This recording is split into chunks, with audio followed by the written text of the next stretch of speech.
Persona is one of my favorite gaming franchises out there, and while I haven't touched 1 or 2, nor do I even think Atlas remembers them, 3, 4, and 5 constitute 3 of my favorite games I've ever played, or in the process of playing. But the games in the overall Persona formula has changed drastically over the course of these installments, and maybe a way to glean what Persona 6 will be like is to look at the core changes Persona has undergone and see if it can find any detectable patterns. So over the course of this series, I'm going to break Persona down to its individual components and see how they've really evolved over time. And let's start off with one of the most changed aspects to the franchise in my opinion, the social links. You go from Persona 3 and then play P5 Royal and they are wildly different, but the core is still there, so what happened? Well, back in Persona 3, the social links were largely given to you at the start, or available from the start for a lot of the characters. Honestly, almost to an overwhelming degree. You had Sports Club, you had Yoko, you had Magician, you had the Old Couple, Hermit, the Random Kid, and you got the Student Council President shortly into the game as well. And there's a lot more, but they are locked off either through time gating or through stat gating, especially for the members of Cs.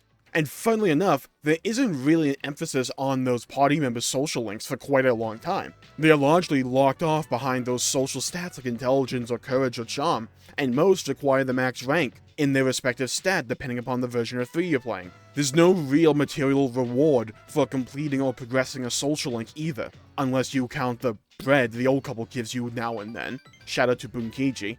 Love that guy. They just give you more XP when you fuse a persona of that arcana, and you get a cute little scene with them at the end of the game, as a little bit of wrap-up and closure. Persona 4 is similar in that regard, however the party members' social links may unlock additional in-game advantages like protecting you on lethal hits and stuff like that, but largely, the reward structure is similar. However, the pacing of social links is fundamentally different, and therein lies the main difference going from P3 to P4. In P4, there's far more of an emphasis on those party members' social links. First off, everyone gets one, unlike in P3 where it's dependent upon which protag you are using. If you're even playing portable, if you play as the male protagonist, Junpei and Akihiko, you're just not going to get those social links, because they just don't exist. They only exist in portable for the female protagonist. But instead of largely being stat-gated, you unlock them as you complete some major story moment for them in the main story.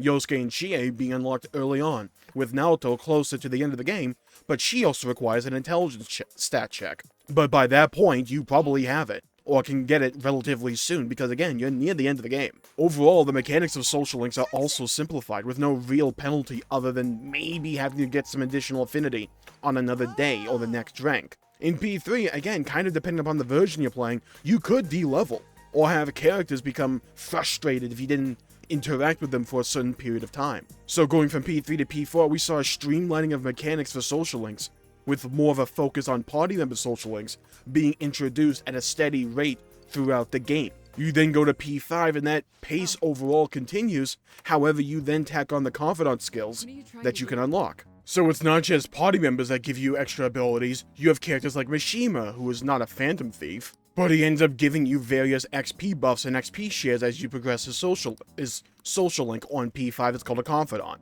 Others make it so their shops give you better wares or at a cheaper price. Kawakami can create extra consumables that you can use in palaces, or even give you access to nighttime activities, like other confidants or, Big Bang Burger, at the max social link, even when you went to a palace that day, which gives you a bunch more time to grind out those other social links and stats. Each social link or confidant has some kind of reward for progressing it at various ranks, and outside of Devil, they are generally all pretty good, and something that I at least wanted access to. So from P3 to P4, we saw them mix up the pacing at which we acquired some social links and how they spaced them out. And then from P4 to P5, we saw the reward structure receive a shakeup to be more rewarding, creating more of a synergy between the social simulator parts of the game and the dungeon crawling JRPG elements, all the while simplifying and streamlining the actual mechanical options themselves, and making them less risk and reward.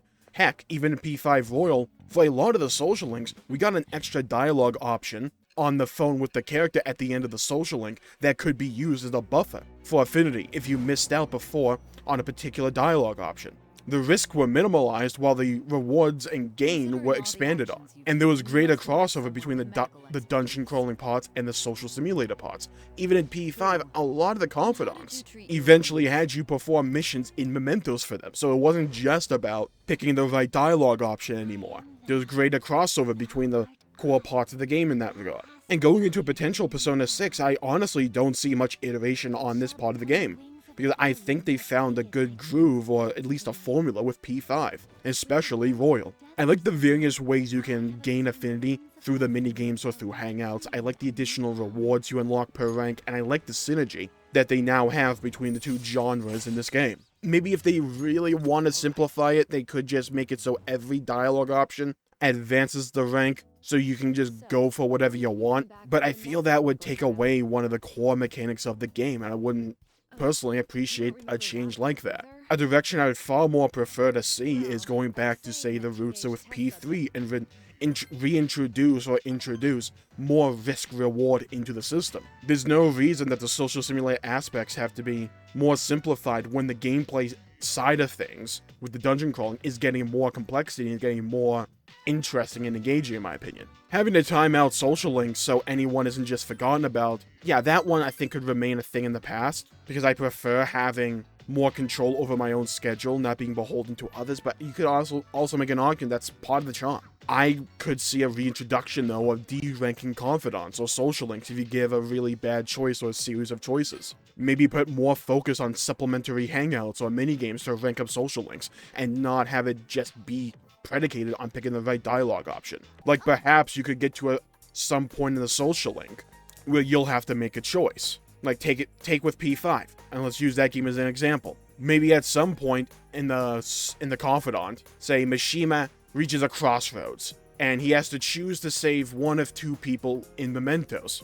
And depending upon which person you decide to go save, it could change how that social link ends, or maybe what reward you get. Something like that add more player agency into it and add more personal choice, I think could be very well received, and could be a nice way to reintroduce complexity and character and heart into a system that has been largely getting more and more streamlined with each iteration. I don't think the risks of being suboptimal need to continually be eroded away. I think you can reintroduce risk in an engaging way that still gives the system heart overall, but make it feel more unique and have more player choice and agency in it. A system like that, I feel, could be very well received and be a good iteration going into the future for Persona. So I'm going to call the video there for today. Thank you all for tuning in. My pleasure making the video. If you enjoyed it, please leave a like and subscribe. It really helps the channel out and helps support future content, and I greatly appreciate it. And be sure to hit the bell icon to be notified for when I upload in the future. And leave a comment down below with what you would like to see done with the social